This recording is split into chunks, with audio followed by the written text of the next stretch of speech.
تو حضرت حجت کا وجود کہ وہ ہوگا وہ تو سب کے لیے ثابت ہے. اختلاف فقط اس بات میں ہے کہ ولادت ہوئی ہے یا نہیں ہوئی.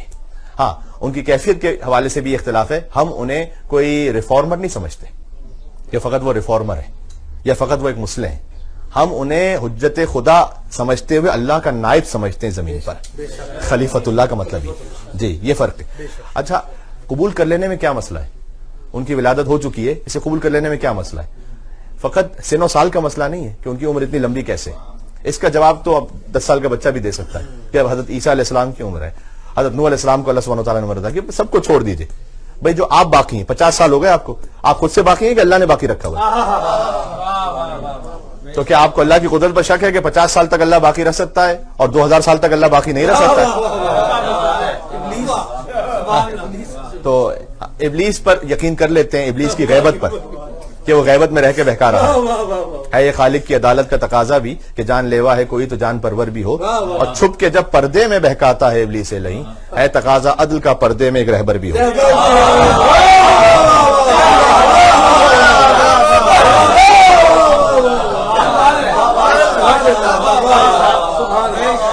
جی بات واضح ہے, بات کو ایسے ختم تک لے کر آ رہا ہوں بس. تو عرض خدمت ہے کہ ابلیس کو اتنا موقع اللہ تعالیٰ نے عطا کر دیا. بہرحال تو اس سن و سال کا جواب دینا کوئی مشکل کام نہیں. جو عمر لمبی ہے وہ کیوں لمبی ہے اس کے لیے بہت ساری دلیل ہے. تو پھر کیا مشکل ہے کہ ولادت ان کی ہو چکی ہے اس کو نہ مانے؟ وہ پتہ اصل مشکل کیا ہے؟ اصل مشکل یہ ہے کہ جب آپ یہ مان لیجئے کہ مہدی کی ولادت ہو چکی ہے علیہ الصلوۃ والسلام, تو ان کے بابا کون ہیں؟ میری بات پہنچ سکے دیکھو, ایک مہدی سے آپ کو جانا پڑے گا علی بن ابی طالب پر. کاش میری بات پہنچ رہی ہے. ایک مل کے صلوات دے تو نام امام زمانہ صلی اللہ علیہ وسلم.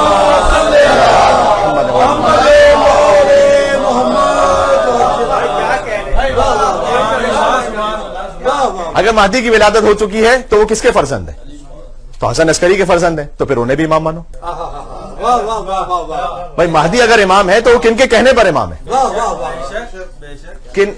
کس ہستی نے بتلایا کہ یہ امام ہے؟ وصیت کس نے کی تھی؟ تو حسن عسکری اسلام کو امام مانو. تو حسن عسکری کس کے بیٹے ہیں؟ دیکھیں یہ خانوادہ وہ ہے کہ پہلے کی فضیلت آخر تک جاتی ہے, آخر کی فضیلت پہلے پہ آگے ختم ہوتی ہے. جی تو ولادت کو اس لیے نہیں مانا جا رہا کہ اگر آپ مہدی علیہ السلام کو منوا لیں تو بات مہدی رکے گی نہیں, پھر جائے گی حسن عسکری علیہ السلام تک, اور پھر جائے گی امام علی نقی علیہ السلام تک, اور پھر جائے گی امام تقی علیہ السلام تک, اور امام رضا علیہ السلام, اور امام موسیٰ کاظم علیہ السلام, اور امام جعفر صادق علیہ السلام, اور امام محمد باقر علیہ السلام, اور امام زین العابدین علیہ السلام, اور مولا حسین علیہ السلام, حسن علیہ السلام, علی بن ابی طالب علیہ السلام. یہ بات غدیر تک جائے گی. آج 1400 سال بعد غدیر کو دہرانے کا مقصد کیا ہے؟ مقصد یہ ہے کہ جو کہا تھا نا حضور من کنت مولا فہذا علی مولا, ہم آج کہنا چاہ رہے ہیں من کنت مولا فہذا مہدی مولا.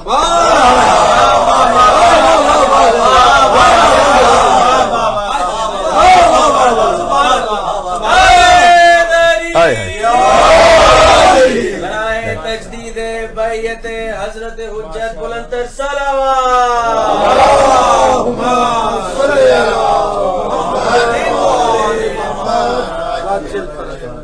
بات تقریباً اختتام تک آ گئی. جو تجدید بیعت کی بات کی گئی وہ اس لیے بڑا ضروری ہے. خود حدیث میں آیا ہے کہ مولا کی اپنے محبوں پر دن میں 100 مرتبہ خاص نظر کرم ہوتی ہے. یہ حدیث میں, ویسے تو ساری کائنات ہی ان کے تحت اشراق ہے, لیکن 100 مرتبہ خاص اپنے محبوں پر امام زمانہ علیہ السلام کی خود نظر کرم ہوتی ہے, خود دیکھتے ہیں امام.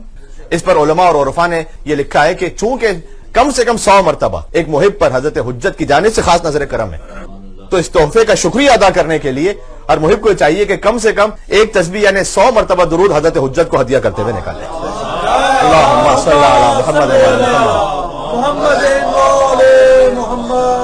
اور 100 مرتبہ آپ اس درود کو پڑھ کر مولا سے گویا یہ گزارش کریں گے کہ اے مولا انشاءاللہ آپ کی کم سے کم ایک دن میں 100 مرتبہ ہم پر نظر کرم ہے, ہم آپ کو ہدیہ کرتے ہیں 100 مرتبہ درود و سلام کا ہدیہ اور تحفہ بھیج رہے ہیں آپ کی خدمت میں. واجل فرجہم کے ساتھ اگر ہو جائے تو اور بھی زیادہ بہتر ہے کہ امام کی تعجیل کی دعا بھی ساتھ میں آ جائے. لہذا بہرحال شیعہ وہ ہے کہ جس کا ایک رابطہ امام زمانہ علیہ السلام سے رہے. لیکن وجود ہونا ایک الگ بات ہوتی ہے, وجود تو کائنات میں ہزاروں چیزوں کا ہے, لیکن ہمارا ان سے رابطہ نہیں ہے. امام زمانہ علیہ السلام کا وجود ایسے نہیں ہے, آنکھ پر پردہ پڑا ہے وہ کہاں پردے میں ہے. جی جی آنکھ پر پردہ پڑا ہے وہ کہاں پڑھتے ہیں. تو حضرت حجت کا وجود مبارک جب ان سے ہمارا تعلق کم سے کم اس حد تک کہ ایک تسبیح درود کی لازمی نہیں کہ آپ ایک ساتھ ہی اس درود کی تسبیح کو نکالیں, آپ کے پاس جب موقع ہو آپ نے 10 مرتبہ درود کا دیا بھیج دیا, اس کے بعد 20 مرتبہ اور 30-40 مرتبہ, اس طرح سے کم 100 مرتبہ ہو جائے کہ دن آپ کا گزرے حضرت حجت علیہ السلام کو ہدیہ کرتے ہوئے.